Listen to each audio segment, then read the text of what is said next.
અંબાજીમાં ભાદરવી પૂર્ણિમાનો આજે અંતિમ દિવસ છે, પૂર્ણાવતીનો દિવસ છે, ત્યારે ગૃહ રાજ્યમંત્રી હર્ષ સંઘવી અંબાજી ખાતે પહોંચ્યા। ડીજીપી અને રેન્જ આઈજીએ હર્ષ સંઘવીનું સ્વાગત કર્યું હતું। હર્ષ સંઘવીએ સેવા કેમ્પ પોલીસ કંટ્રોલ પોઈન્ટની મુલાકાત લીધી હતી, તો દીપ પ્રાગટ્ય કરી ધજાની આરતી કરી હતી। પોલીસ વિભાગની ધજા સાથે હર્ષ સંઘવી પગપાળા અંબાજી મંદિર પહોંચ્યા હતા। તો આપ આ દ્રશ્યો જોઈ રહ્યા છો। દરેક ભક્તો અંબાજીમાં મેળામાં ભાવ વિભોર થઈ રહ્યા છે, તો ત્યારે ગૃહ રાજ્યમંત્રી હર્ષ સંઘવી પણ અંબાજી ખાતે પહોંચ્યા છે। ડીજીપી અને રેન્જ આઈજીએ હર્ષ સંઘવીનું સ્વાગત કર્યું હતું। તો સેવા કેમ્પ પોલીસ કંટ્રોલ પોઈન્ટની પણ તેઓએ મુલાકાત લીધી હતી। હર્ષ સંઘવીએ દીપ પ્રાગટ્ય કરી અને ધજાની આરતી કરી હતી। પોલીસ વિભાગની ધજા સાથે હર્ષ સંઘવી પગપાળા અંબાજી મંદિર પહોંચ્યા હતા।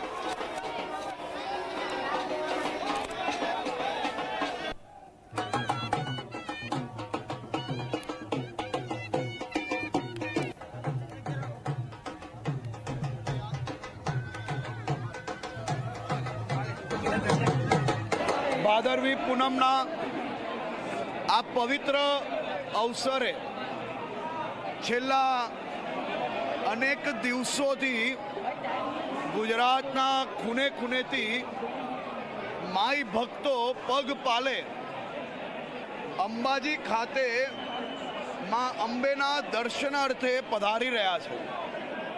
હું સનાતની ધર્મના સૌ સંસ્થાઓનો આભાર માનવા માંગુ છું કે આ માઈ ભક્તો મનમાં વિચાર આવે કે માની ભક્તિ કરવા માટે અંબાજી પગપાલે જવું છે અને ઘરથી ચાલતા નીકળી જાય, સાહેબ અંબાજી સુધી પહોંચે ત્યાર સુધી દર કિલોમીટરે હજારોની સંખ્યામાં લોકો આ માઈ ભક્તોની સેવા કરવા માટે આતુર હોય છે।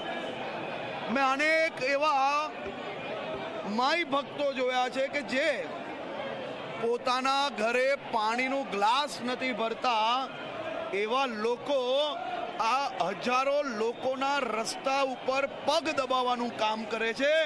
એવા સૌ માઈ ભક્તોને હું બે હાથ જોડીને રાજ્ય સરકાર વતી તેમનો આભાર માનું છું। માં અંબાના ચરણોમાં તે સૌ લોકો માટે પ્રાર્થના કરું છું